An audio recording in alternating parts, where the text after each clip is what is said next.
আসসালামু আলাইকুম, নমস্কাৰ।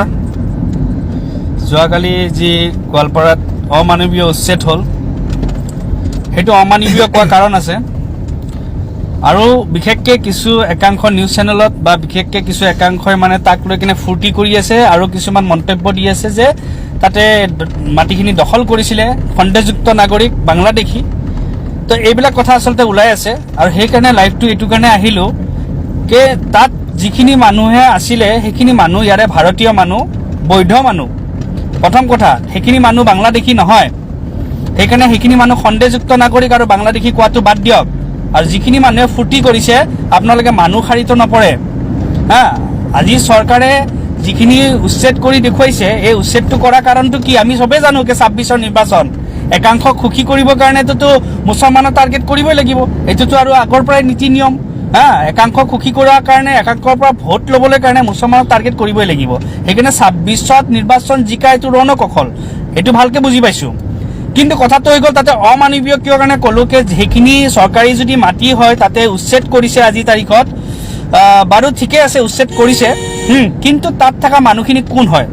সেইখিনি মানুহটোতো কোনোবা বাংলাদেশৰ পৰা অহা নহয়, সেইখিনি মানুহটোতো কোনো সন্দেহযুক্ত নাগৰিক নহয়, সেইখিনি আমাৰ বৈধ নাগৰিক, ভাৰতীয় নাগৰিক। যিহেতু আমাৰ সংবিধানে কিছুমান নিয়ম বান্ধি দিছে, কিছুমান আইন কানুনে নিয়ম বান্ধি দিছে, যিখিনি এই হিটলাৰী চৰকাৰে কিন্তু পূৰণ কৰা নাই। তেখেতসকলে ভাবিছে কি আমিয়ে ৰজা, তেখেতসকলে ভাবিছে আমিয়ে ৰজা। কাৰণ মুছলমানক অত্যাচাৰ কৰিলেতো ক'বলগীয়া কোনো নাই। মুছলমানক অত্যাচাৰ কৰিলে কোনোবাই ক'ব নেকি? কোনো ক'বলগীয়া, কোনো মাত দিবলগীয়া নাই। আজি এইখিনি অমানৱীয় উচ্ছেদ যদি আজি মুছলমান নহয়, যদি আন বেলেগ হ'লে হয়, কিন্তু আজি ইয়াৰে কিন্তু বেলেগ ধৰণৰ প্ৰতিবাদ হ'লে হয়, নিউজত কি ধৰণৰ দুখৰ একেবাৰে গান শুনা পালো হয়। আজি যিখিনি উচ্ছেদ হৈছে, প্ৰথম কথাটো হৈছে যে আমি যদি আইনী বা সংবিধানৰ মতেদি যাওঁ, তেতিয়াহ'লে যিখিনি মানুহ তাতে আছে সেইখিনি মানুহক পুনৰ সংস্থাপন আমি দিব লাগিব। সেইখিনি আমাৰ আইনী কৈছে, সেইখিনি আমাৰ কনষ্টিটিউশ্যনে কৈছে, আমাৰ সংবিধানে কৈছে এইখিনি কথা। যে যদি এজন মানুহ ভাৰতীয় হয়, এজন মানুহ যদি ভাৰতীয় হয়, সেইজন মানুহৰ যদি মাটি লেণ্ড নাই, কাৰণ সেইখিনি মানুহ যিখিনি মই জানিলোঁ, গম পালোঁ, সেই তাত থকা যিখিনি মানুহ আছিলে সেইখিনি কাৰোবাৰ নদী ভাঙি যাওঁতে তেখেতসকলৰ মাটি যিহেতু গুচি গৈছিলে, সেই তেতিয়া তেখেতসকলক সেই সময়ত আজি বা কিমান 30-40 বছৰৰ আগতে তেখেতসকলক তাতে সংস্থাপিত কৰিছিলে, তেখেতসকলক বহাইছিলে। বাৰু যোনখন চৰকাৰৰ ইয়াত বহিছিলে বাৰু সেইবিলাক পিছতকৈ কম, কিন্তু তেখেতসকল কোনো বিদেশী নাছিলে। তেখেতসকলৰ নদী ভাঙত তেখেতসকলৰ মাটি নোহোৱা হৈ গ'ল বা তেনেকৈ কিছু আহিছে। যদি তাতে কাৰোবাৰ বেলেগত মাটি থকাতে যদি তাতে বহিছে, তেতিয়াহ'লে তেখেতসকলৰ মাটিত ঘূৰি যাব, এইটো কোনো ক'বলগীয়া নাই। কিন্তু যিসকল মানুহৰ মাটি নাই আজিৰ তাৰিখত, সেইখিনি মানুহক আচলতে চৰকাৰে মাটি প্ৰদান কৰিব লাগিব। কাৰণ সেইখিনি মানুহ যেতিয়া ভাৰতৰ বৈধ নাগৰিক, আৰু বৈধ নাগৰিক যেতিয়া, তেখেতসকলক আচলতে মাটি প্ৰদান কৰিব লাগিব, যিহেতু তেখেতৰ থকা জেগা নাই। এইখিনি আমাক আইনেও কৈছে, কনষ্টিটিউশ্যনেও কৈছে। আৰু দ্বিতীয় নম্বৰ কথাটো হৈ গ'ল যে উচ্ছেদ। 2 দিনৰ আগত নটিচ দিছে উচ্ছেদ কৰিছোঁ। এটা ভাড়াঘৰ যদি আমি খালী কৰিব লাগে, তেতিয়াহ'লে সেই উচ্ছেদৰ জাননী আমি 3 মাহৰ আগত দিবলগীয়া হয়। তেতিয়াহ'লে এটা ইমান বিশাল এৰিয়া, তাতে কিমান হাজাৰ হাজাৰ পৰিয়াল আছে, সেইখিনি মানুহক উচ্ছেদ কৰা জাননী 2 দিনৰ ভিতৰত দি কিনে সিহঁতক কোনো সংস্থাপন নিদিয়া কৰি, কোনো ব্যৱস্থা নকৰা কৰি, কুকুৰ মেকুৰী দৰে সিহঁতক ওলাই কিনে খেদুৱাই দিয়াটো, এইটো কেতিয়াও এটা মানৱতাৰ পৰিচয় নহয়। কাৰণ 3 মাহৰ আগত নটিচ দিব লাগে। কিন্তু এইবিলাকৰ কথা আজি কিবা মূল্য আছে জানো? কাৰণ যিহেতু উচ্ছেদ হৈছে, মানুহখিনি কোন? মানুহখিনিতো আৰু বেলেগ নহয়, আলী আহমেদ হুছেইন। আৰু আলী আহমেদ হুছেইন হোৱাৰ লগে লগে তাতে কোনো ধৰণৰ এইবিলাক কথাই নাহে। আৰু তৃতীয় নম্বৰ কথাটো থাকিলে, এতিয়া বহুতে ক'বকে তুমি চৰকাৰক সমালোচনা কৰা নাই, তুমি কংগ্ৰেছক কিয় টাৰ্গেট কৰি লৈছা? মই চৰকাৰক সমালোচনা কৰা নাই নহয়, চৰকাৰক মই সদায় সমালোচনা কৰিছোঁ। কিন্তু কংগ্ৰেছক কিয় টানি লৈ আনিছোঁ? কাৰণ কংগ্ৰেছে যিখিনি ভুল কৰি থৈ গ'ল, আৰু সেই ভুলৰ বাবে আজি বিজেপিয়ে আমাক শাস্তি দিব পাৰিছে, বা বিজেপিয়ে আজি সেইখিনি সুবিধা লৈ কিনে আমাৰ মানুহক অত্যাচাৰ কৰিব পাৰিছে। কাৰণ আজি যদি 30-40 বছৰৰ আগত যদি সেইখিনি মানুহ ওচৰত থকা নদী বানৰ পৰা যদি তেখেতসকলে ঘহনীয়া হৈ কিনে যদি আহিছে, তেখেতসকলক যদি তাতে সংস্থাপিত কৰিছে, যদি এই কংগ্ৰেছ চৰকাৰ দিনতে যদি সংস্থাপিত কৰিছিলে, তেতিয়াহ'লে সেইখিনি মানুহক মাটিৰ পট্টা প্ৰদান কিয় নকৰিলে? আজিৰ তাৰিখতো তেখেতসকলে আজি এনেকৈ লাঞ্ছনা বিলঞ্চনা ভুগিবলগীয়া হ'ল। যদি আজি তাতে বহাব জানিছিলে সেই চৰকাৰৰ দিনত, তেতিয়াহ'লে মই ভাবোঁ যে যিখিনি মানুহৰ মাটি নাছিল, যিখিনি মানুহৰ নদী বাৰত মাটি খহি গৈছিলে, সেইখিনি মানুহক মাটিৰ পট্টা যদি প্ৰদান কৰি দিলেহেঁতেন, আজি বিজেপিয়ে সেইখিনি মানুহক হাৰাশাস্তি খুৱাব নোৱাৰিলে হয়। আজি এই ভূমি কি কয় এইটো আপোনালোকৰ ভূমি জিহাদ বুলি কয় নহয় এইবিলাক শব্দ কৈ কৈ বা আমাৰ মাটি দখল কৰিছে এইবিলাক শব্দ কৈ কৈ ভোট ল'ব নোৱাৰিলেহেঁতেন আজি এই সুবিধাকণ কোনে কৰি দিছে কাৰণ কংগ্ৰেছৰ দিনত এইবিলাক কাম হৈ গৈছে মোক বেয়া পাব মোক ভাবিব ই কংগ্ৰেছ বিৰোধী মই কংগ্ৰেছ বিৰোধী বিজেপি বিৰোধী চব বিৰোধী মই ৰাইজৰ পক্ষত আছো মই ৰাইজৰ হৈ মাত মাতিছো কাৰণ আজি যিখিনি মই অসুবিধা দেখা পাইছো যিখিনি আজি তাতে মানুহখিনি অসুবিধা ভুগিবলগীয়া হৈছে কিয় ভুগিবলগীয়া আছে কিয় ভুগিবলগীয়া হৈছে সেইখন চৰকাৰৰ দিনত যদি জানিছিলে যে এইখিনি মানুহ ইয়াতে বহাম তে সেইখিনি মানুহ পুৰা সংস্থাপিত কৰি দিব লাগিছিলে যে এইখিনি মানুহৰ মাটি নাই বোলে নদী বানত মাটিখিনি উঠি গৈছে তে ঠিক আছে এইখিনি মানুহক আমি আইনী হিচাপে আমি যিহেতু দিব লাগিব আমি কিবা এটা দি কিনে সেইখিনি মানুহ মাটিৰ পট্টা দি কিনে পুৰা একদম ঠিক ঠাক কৰি থৈ দিব লাগিছিলে আজি যদি এইখিনি কাম কৰিলে হয় আজি কোনোবা বিজেপিৰ সাহস আছিল নে উচ্ছেদ চলাবৰ কাৰণে পাৰিলহেঁতেন নে উচ্ছেদ চলাবৰ কাৰণে বিজেপিয়েতো কৰিছে বিজেপিয়ে ৰাজনীতি কৰিছে সেইটো ধৰ্ম ৰাজনীতিয়ে হওক সেইটো জাতি ৰাজনীতিয়ে হওক সেইটো কিবা আৰু বেলেগ ৰাজনীতি হওক সেইটো কৰিছে কৰিবই সেইটো কৰিবই কিন্তু আমাৰ দুৰ্ভাগ্য এটা যে আমি তথাপিতো সেই আমাক যিহে বৰবাদ কৰিছে আমি আজিও সিহঁতক কিন্তু আপোন হৈ ঘৰত লৈ আছো কিন্তু তথাপিতো আজি আমাৰ কাৰণে কিন্তু চিন্তা কৰিবলৈ সময় নাই সেইকাৰণে মই প্ৰতিজন ৰাইজক এটা কথা কৈছো এইবাৰ এটাই মাত মাতিব যে আমাৰ যদি ভোট লাগে তেতিয়াহ'লে আমাক মাটি প্ৰদান কৰিব লাগিব দ্বিতীয় নম্বৰ আমাক এই ডি ভোটাৰৰ বস্তুটো বা আমাক পৰিত্ৰাণ দিব লাগিব আমাৰ চিধা কথা আমাক মাটিৰ পট্টা লাগিব কাৰণ এনেকৈ কোনোবাই গৰু ছাগলীৰ দৰে আমাক কেতিয়াবা ব্যৱহাৰ কৰি থাকিব আমি কাৰো চৰণীয়া পথাৰৰ আমি গৰু ছাগলী নহয়তো ইচ্ছা গৈছে কৰবা ভোট বেংক হৈ কিনে আমি থাকিলো ইচ্ছা গৈছে আজি যেতিয়া অমুকটো চৰকাৰৰ মানে আহিছে বেলেগ এখন সেইখনে আকৌ সেই বেলেগৰ পৰা ভোট ল'বৰ কাৰণে আমাক অত্যাচাৰ কৰি দেখুৱাব আৰে ভাই আমি গৰু ছাগলী নহয় সেইকাৰণে প্ৰতিজন ৰাইজৰ মই এটাই অনুৰোধ কৰিছো যে এইবাৰ অন্তত আমি সজাগ হ'বলৈ শিকক এইবাৰ অন্তত নিজৰ ভোটৰ মূল্যটো বুজক যে কাক ভোট দিলে আমাৰ ভাল হ'ব কাক ভোট দিলে বেয়া হ'ব আমি সদায় কিন্তু সেই বস্তুটো বুজি নাপালো বাপ দাদাই অমুক ভোট দি আহিছে বাপ দাদাই অমুক দি থৈ আহিছে আৰে বাপ দাদাৰ কথা গুলি মাৰক না বাপ দাদাই ভোট দি থৈ আহিল বুলি আজিও আমি সেই ভুলটো কৰি থাকিম নেকি আজি এই ভুলটো কৰি থকাৰ কাৰণে তাৰ পৰিণাম আমি ভুগিছো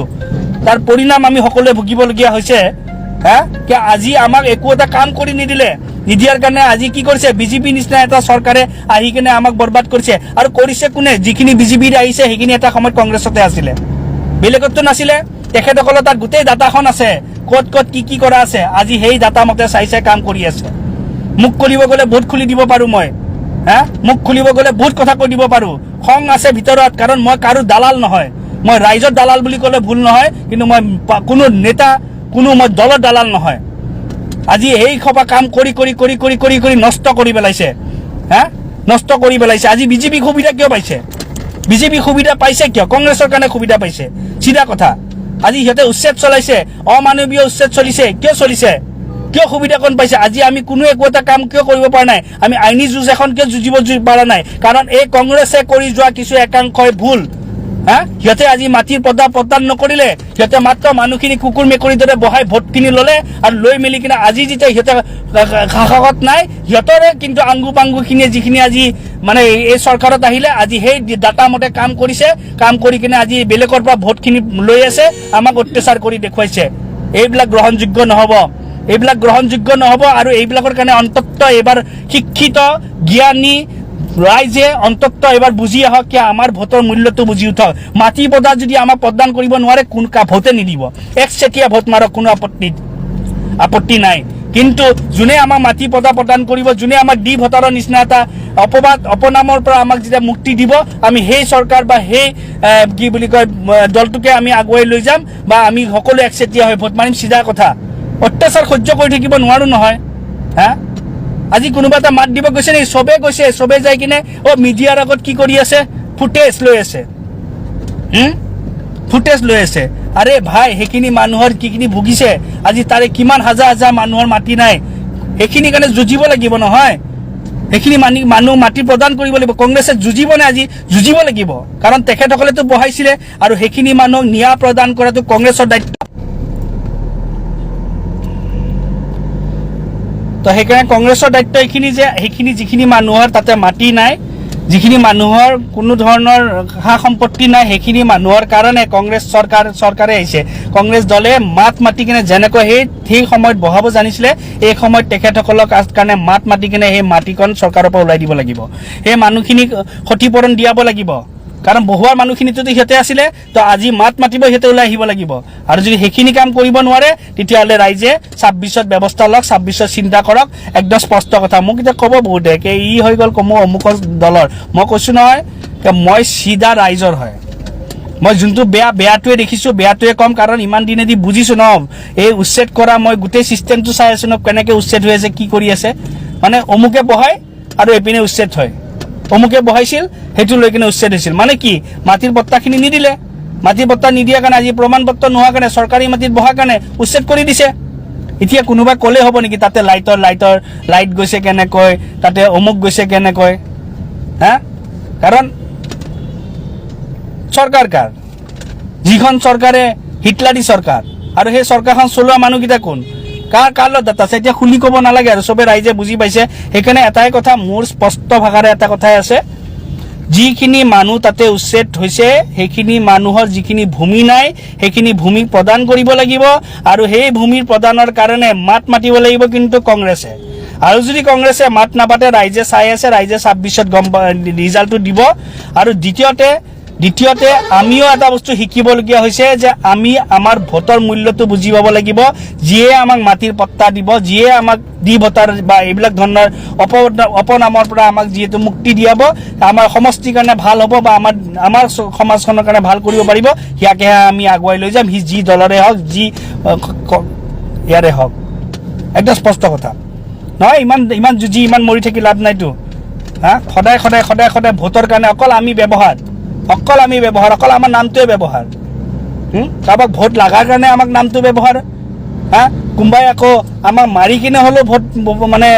ভোট ল'ব মানে সেইটো এটা ব্যৱহাৰ আমি মানে ব্যৱহাৰ কোনোবাই আমাক ভাল লগাই কিনে ব্যৱহাৰ কৰিছে কোনোবাই আমাক খং কৰি কিনে ব্যৱহাৰ কৰিছে মানে যেনেকুৱা হওক আমি ব্যৱহাৰ হ'বই লাগিব মানে আমি কি কয় ইলেকশ্যন আহিলে আমি এটা ব্যৱহাৰ হোৱা বস্তু হৈ পৰিছোঁ সেইকাৰণে কৈছোঁ যে প্ৰতিজন শিক্ষিত জ্ঞানী মানুহে অন্ততঃ নিজৰ ভোটৰ মূল্য বুজি কিনে এইবাৰ অন্ততঃ এটা শক্তিশালী এটা সকলোৱে নিজকে সংকল্প ল'ব যে অন্ততঃ এই পৰিৱেশটো চেঞ্জ হ'ব লাগিব সদায় আমাৰ নাম কি থাকিব সন্দেহযুক্ত নাগৰিক বাংলাদেশী হা সদায় কিন্তু কোনো এজন আমাৰ জনপ্ৰতিনিধিয়ে সেইটোৰ ওপৰত মাত নিদিয়ে যে আমি কেনেকৈ বাংলাদেশী হ'ম